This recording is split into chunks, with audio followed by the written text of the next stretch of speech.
What's up? This is Technically Correct with Tyler Bischoff. And on today's show, maybe it is a good thing UNLV stayed in the Mountain West. Plus, does anybody know how much the Pac-12 is actually going to end up paying the Mountain West for stealing all their teams?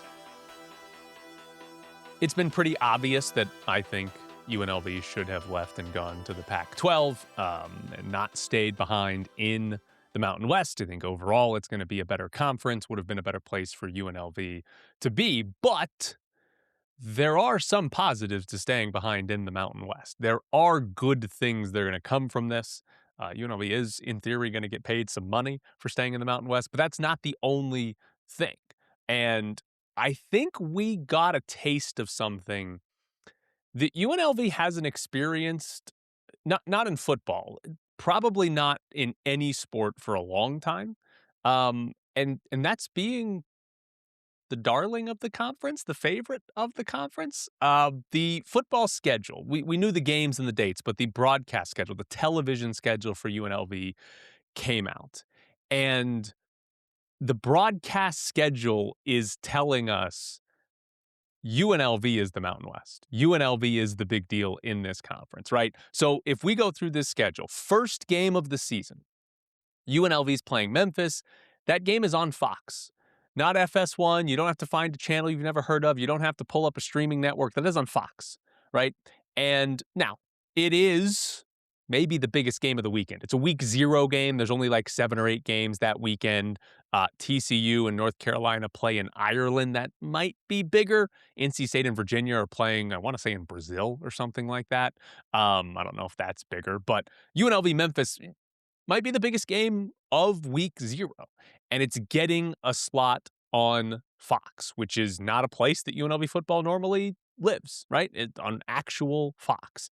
And that's what they get out of the first game of the season. Right from the start, we're seeing UNLV being put into a position of prominence. Now, they're playing Memphis. In theory, UNLV and Memphis is going to be a game between two playoff contenders or playoff group of 6 contenders, right?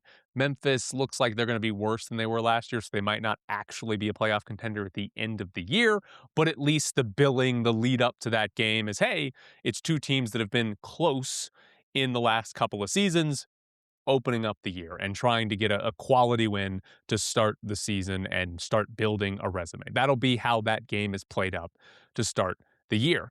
And UNLV's on Fox playing Memphis. Now, if you look at the rest of this schedule, right, they're going to play on the CW 3 times. And in fact, some of their biggest games are on the CW. At Hawaii is on the CW, at New Mexico is on the CW, and the home game against North Dakota State. There's a chance those are the 2nd, 3rd, and 4th best teams in the Mountain West, or 3 of the top 4 along with UNLV. We'll see how they finish. And those are on the CW. The rest of the Mountain West Conference games are on CBS Sports Network, right?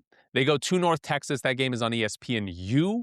And then the only one where we're kind of worried about where it could be broadcast right now is the Akron game. It's a road game, so Akron's television deal is the one that picks it, and it's just listed right now as ESPN Networks, which means it could be on ESPN. It won't be, but it also could be on like ESPN Plus or Select or whatever it's called now. That's probably where it will end up. So there's one game out of 12 that doesn't have an actual television channel right now, and that alone is great news for UNLV as far as exposure goes, but also just simply as far as you're a fan. How do you watch this team play? It's kind of easy. It's pretty easy. We know right now, 11 of the 12 games, all you need is a normal cable subscription or DirecTV, right? You should get USA Network, the CW, CBS Sports Network, and Fox. You should. And that's where these games will be. There will be one game that you might have to worry about and get ESPN Plus or Select to watch UNLV play Akron. Which, by the way, does suck if it's a 1 game. It actually might be better if it was like 5, because then you'd feel more justified paying for it if you don't have it already. But that is like good exposure for UNLV. Also, big key in this, none of UNLV's games are on the Mountain West Network. If you don't remember, the Mountain West Network is going to a subscription this season. It's been free in the past. It's also been low quality broadcast in the past. They say it's going to be better. We'll see how much better it is, but there's going to be a subscription. You don't have to pay that to watch UNLV football. You don't have to get the Mountain West Network to watch UNLV football. Part of that is because of the scheduling. Most of the time when you end up on the Mountain West Network, it's because you're playing an FCS school. UNLV doesn't have one of those on the schedule this year. So all of their games are, Akron's bad, but all of their games are in theory against competent opponents and get actual television channels for them. But you won't have to pay that extra subscription fee because there was a chance that you were going to have to have cable, have ESPN Plus, and have the Mountain West Network subscription to watch UNLV games this year. Looks like you'll have to have two of those three, not all three. So that's good as well. If you look at the day that UNLV plays all their games this year, none of their games got moved off of a Saturday. They are all on a Saturday. And I would say generally I kind of like UNLV playing on Thursdays or Fridays because then I get to watch all of college football Saturday without watching UNLV. But generally speaking, for fans, you want your team to play on Saturday. It's easier to watch or go to the game, whatever it is, when it's on a Saturday than a Thursday night or a Friday night. And UNLV got all of their games on Saturday. None of their games got moved to Thursday or Friday to be put on TV. 11 of their 12 games are already on television, and they stayed on Saturday, right? That is another sign of we want to put UNLV on television. Now it is, it's the CW and CBS Sports Network. We're not talking about ESPN and CBS, but it's still television network saying, we'll take UNLV. On a Saturday. Yeah. We don't have to move these teams to Thursday. That's not a necessity for this. We'll put UNLV on TV for this game. The one other part as far as the scheduling goes is the time slots. This is more, I think, a preference for people. Might depend on how old you are too. But they have a 7 o'clock game, a 6 o'clock game, and two 7:30 games. Also a 12:30 for these are the home games. Also a 12:30 and a 4 p.m. So it's kind of spread out. None of them are at 8. There are two 7:30s in there, but generally speaking, UNLV I think has pretty solid time slots. What your preference is going to vary from fan to fan. I think most people tend to prefer a little bit earlier in the day on a Saturday, but they don't have any of the 8 o'clock Friday night and stuff like that they've had in the past. Those are the ones where you're like, what are we doing here? But they don't have that. Nothing on Friday and nothing starting later than 7:30 on Saturday. All of this is sort of like, hey, UNLV is the premier product of the Mountain West. UNLV is the team that people want to watch, or at least television networks at least think right now people want to watch. Obviously, if they start the year 0-2 to Memphis and Hawaii, that changes pretty quickly. But as of now, this is who people think fans want to watch, are going to be playing important games, meaningful games. So this is UNLV getting positive treatment, right? They already got the better monetary deal and Air Force than everybody else in the conference. And now we're seeing that as far as television selection goes as well. So there are positives to staying in the Mountain West. Absolutely. One other thing I want to do with the television schedule, because this is going to be, maybe I've already done it too much, but it's going to keep happening over and over. Comparisons of the Pac-12, right? The Mountain West and the Pac-12 are competing with each other in everything. And if you look at the television distributions between these two conferences, if you go by the big networks, CBS, ABC, NBC, Fox, and I would personally put ESPN in there. You might not think that, but if you go by those big networks, the Pac-12 has 9 overall games on those networks. The Mountain West has just 2. UNLV plays Memphis and Navy plays Air Force. Those are the games that are on one of those sort of big networks. The Pac-12 is going to have 9.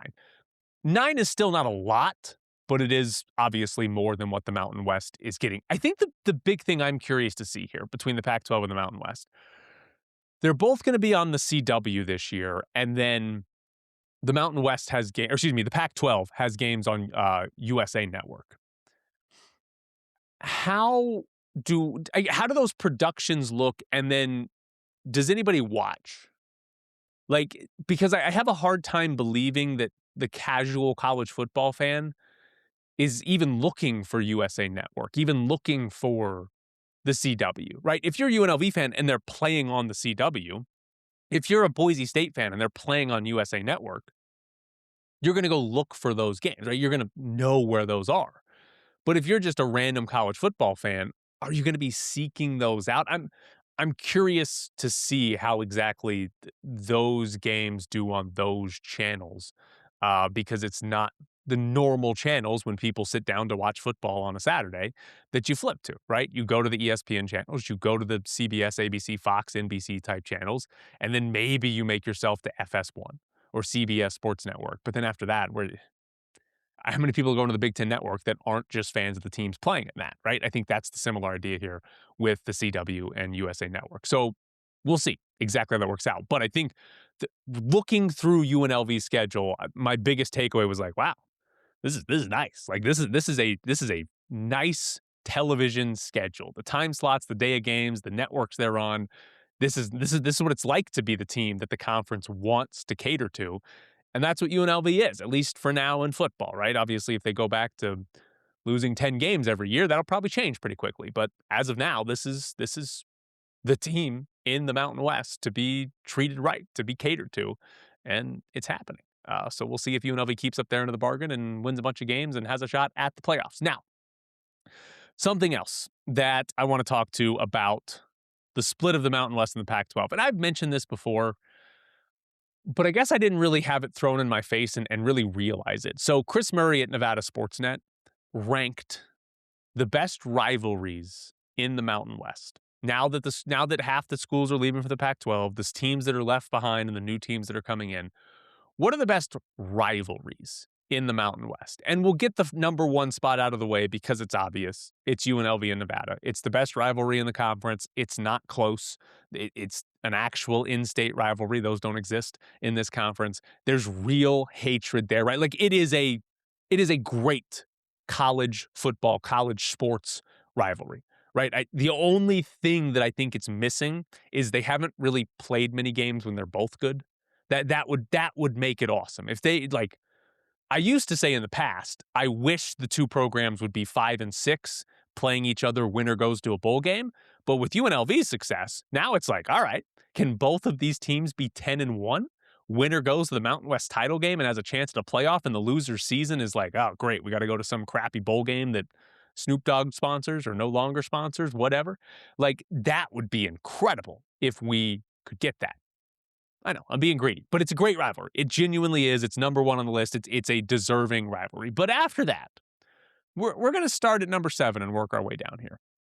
The 7th best rivalry in the Mountain West, and again, Nevada Sportsnet put this out. The 7th best rivalry in the Mountain West is Wyoming and North Dakota State.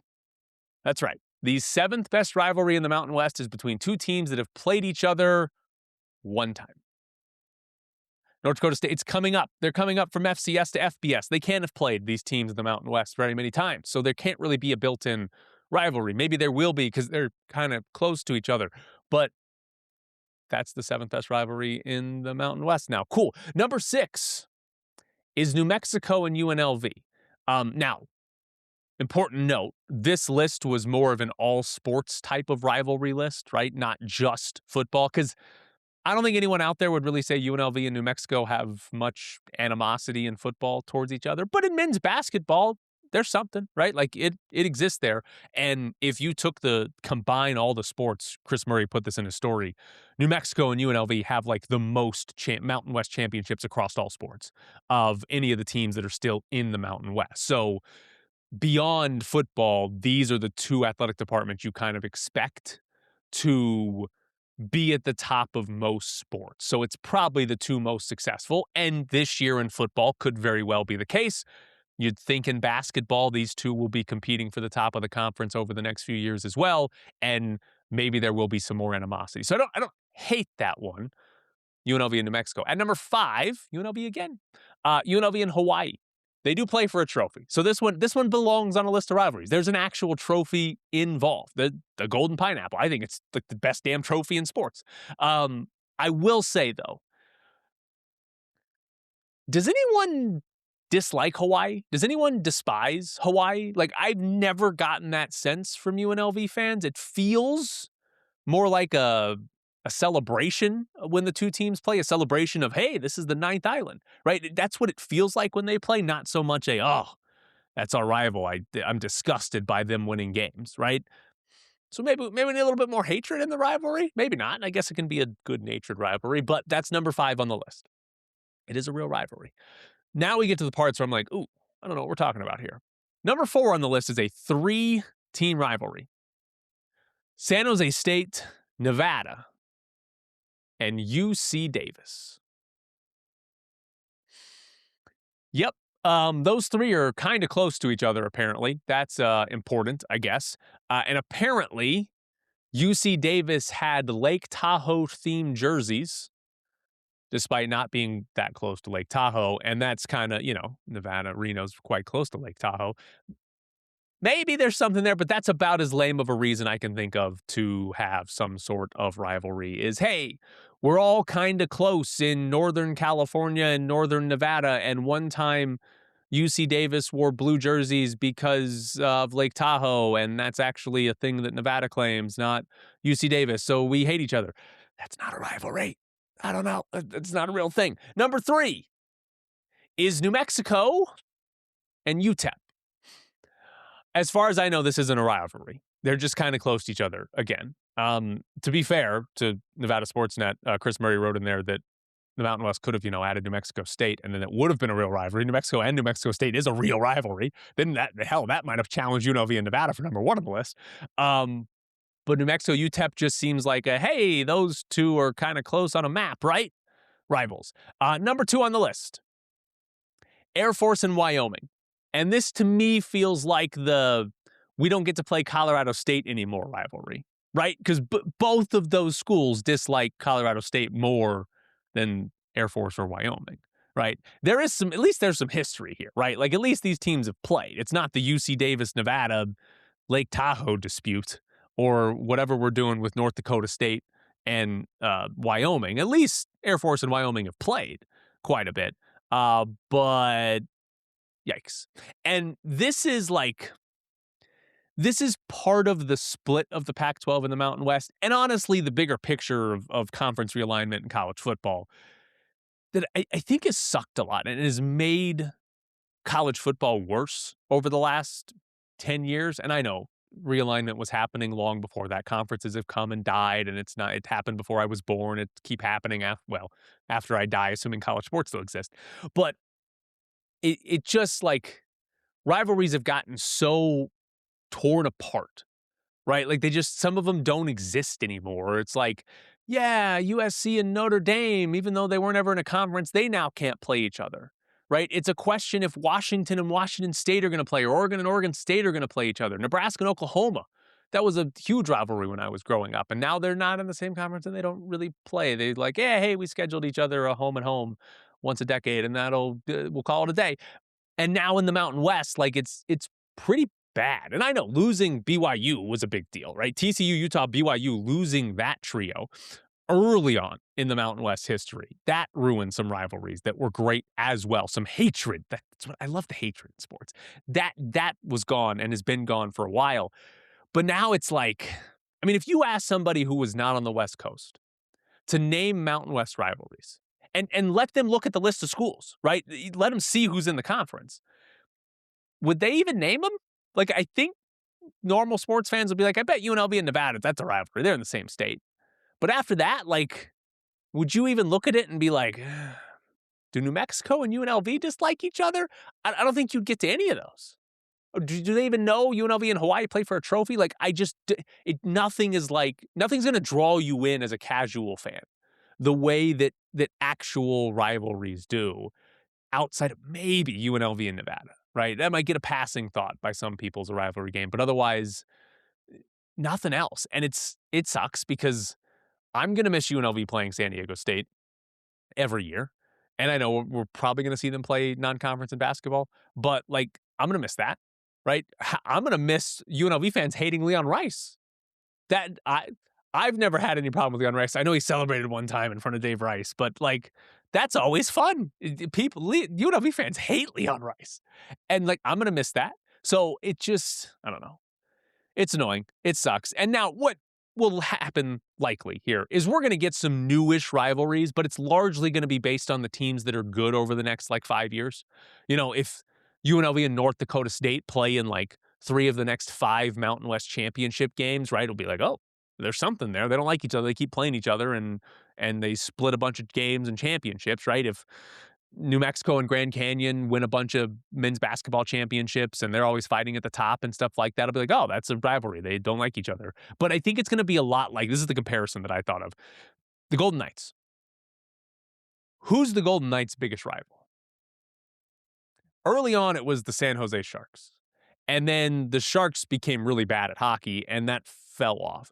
And then it was like Dallas, right? Pete DeBoer factor was in there, and they played in the playoffs, and then maybe Edmonton, right? And again, in the division, played in the playoffs. But like right now, who's the biggest rival for the Golden Knights? There isn't a clear answer because it's kind of just been who do the Golden Knights play in the playoffs? And it's a new franchise. They don't have decades of experience playing the same opponents and hatred and all of that. I think that's how it's going to happen in the new Mountain West. Whoever is kind of competing with each other at the top, that's going to be what we start looking at as the rivalries. And rivalry is going to be sort of the wrong word to use. They'll be good matchups. But like that's kind of going to determine what we like, where there's some passion, some hatred, some dislike, or whatever it is, some stakes. That's what we're going to gravitate towards in this conference. It won't really be much of the hey, UNLV's not good at basketball, but they're playing San Diego State, and it still sort of means something to people beyond the actual wins and losses. I also wanted to talk about things that nobody seems to know anything about. And that is how much money is the Mountain West getting from the Pac-12. And I know I said the last time I talked about this, we probably won't find out. Like we're going to need somebody to leak it, or we're going to need one of these, like one of the schools on their budgeting have just a line item that says Pac-12 poaching fees. UNLV gets $17.6 million or whatever. Like it's usually a lot more vague than that, so you can't figure it out quite as easily. But what's been bizarre to me is the differences we've seen from people like John Wilner, who has covered everything about the Pac-12. He tweeted out that he would bet his last cent that the Mountain West was getting less than $65 million in the settlement from the Pac-12. Bob Thompson, who, according to the internet, used to work for Fox Sports. I don't know that personally, but he tweeted that he thinks it's going to be around $82.5 million that goes to the Mountain West. I will say this. Either of those numbers feels like a disaster for the Mountain West. Because remember, the initial money, the initial amount owed to the Mountain West from the Pac-12 and the schools leaving for the Pac-12 was $155 million. If it comes out to 82.5, I think that's bad. If it comes out to 65, that feels horrendous for the Mountain West. You get a third, basically, of what the original amount was. That seems awful. Now, for UNLV, if the number's 82 million, UNLV will get about $20 million of that. If the number's 65 million, UNLV would get about $16 million.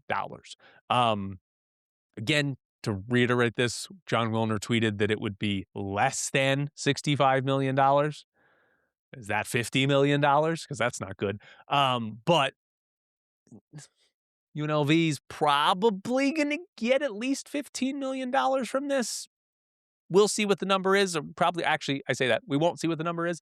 But the thing that's, I guess, the reporting side of this, can we just get a number?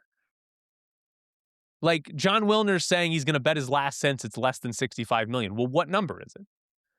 He's clearly heard something, right? Mark Ziegler, who covers San Diego State for the San Diego Union Tribune, when he initially wrote the story, said that it was going to be significantly less than $155 million, which I'm guessing a source at San Diego State told him it's going to be significant. Well, what's significantly? What does that person who talked to Mark Ziegler know? Right? They've got somebody who came up with the word significantly actually knows the dollar amount or close to it to come up with the word significantly. So what is it? So can we just get the number? Like, we've got everybody kind of beating around the bush. Just give us the number. And I'll say this about it. I'm not by any means an attorney, and I don't want you to confuse me for an attorney. I haven't even seen the agreements the Mountain West signed with the Pac-12 and the schools that were leaving. But what I have not understood the entire time How did the Pac-12 sign an agreement with the Mountain West that said, if you take schools from our conference, you have to pay us $10 million per school, and then take 5 schools and sue saying, no, we don't have to pay you what we agreed to pay you. And on top of that, the Mountain West had the grant of rights with Boise State and San Diego State and the schools that are leaving, and the grant of rights says if you leave, you have to pay us $20 million each.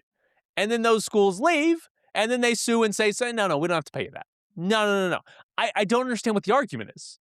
Like, hey, we signed this deal with the Mountain West that says we left or we stole their schools, and if we did that, we would have to pay up. But we don't want to, so we're going to sue you, and guess what? We get out of this paying a third or less than a half of what we actually do. I just don't get it. Like, I just don't, but I don't know why that would not hold up, and why, like, obviously the Mountain West settled because they didn't think they were going to get the full amount or close to it, right? Like, that's the only lot. If the Mountain West thought they were going to get $155 million, they never settle. They just say, let's go to court. We're going to win, right? Am I wrong in thinking that? So obviously the Mountain West thought, if we go to court, we're going to get less than that. I don't understand how. I don't understand how you have, signed agreement. It says right there. Right there, all these signed agreements say $155 million. That's coming to us. It's right there. We're not going to get it? Oh, okay, cool. We'll settle. I don't get it. I've never understood that part of this. I've never understood how the Pac-12 and the schools could just say, no, we're not paying. Not happening. I don't know. It's bizarre to me that happened this entire time. So again, I'm not an attorney. I don't know. I don't understand these things, but it's just very, very weird that the Mountain West would not get all of that money, and that it would be 60 or 85 or significantly less than $155 million. All right, last thing on the show today. Thank you for tuning in this long. I hope you tuned in this long on the last episode. Otherwise, this is not going to make much sense for you. If you didn't, we had a baby bird in our backyard. We have a tree in our backyard. We often get nests. There's actually 2 birds' nests in there right now. One looks like a hummingbird's nest. But the other nest is for northern mockingjays or mockingbirds. I can't remember which one it is. And the baby, I don't know if there are multiple, but the baby got pushed out or jumped out, whatever the birds do. And he was in our backyard, but he didn't know how to fly yet. So he was trying to learn how to fly. We saw him multiple times trying to jump and flap his wings, and he couldn't get very high, right? He was in our backyard earlier this week, and the update for you, we named him Max, by the way, is that on Wednesday, he must have made it to where he could get to the top of the wall of our backyard. It's a big improvement for him. Because the next time we saw him, he was in our neighbor's backyard.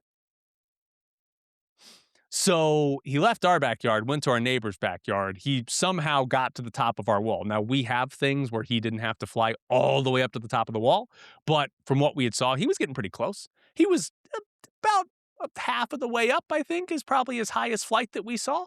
So he was getting pretty close. There was great growth in his ability to fly. Have not seen him since Wednesday afternoon, right? So we're hoping Max learned how to fly and flew away, because the alternative, he got eaten by something else, which would not be great. Not a fun story there. But that's your bird update that I know all of you were waiting to hear. Every single one of you was desperate to hear about Max and how he was doing. We're going to go with the story that he learned how to fly, he flew away, and is living a great life, and not the alternative, which is the more likely answer there. Thank you for tuning in. This has been Technically Correct with Tyler Bischoff.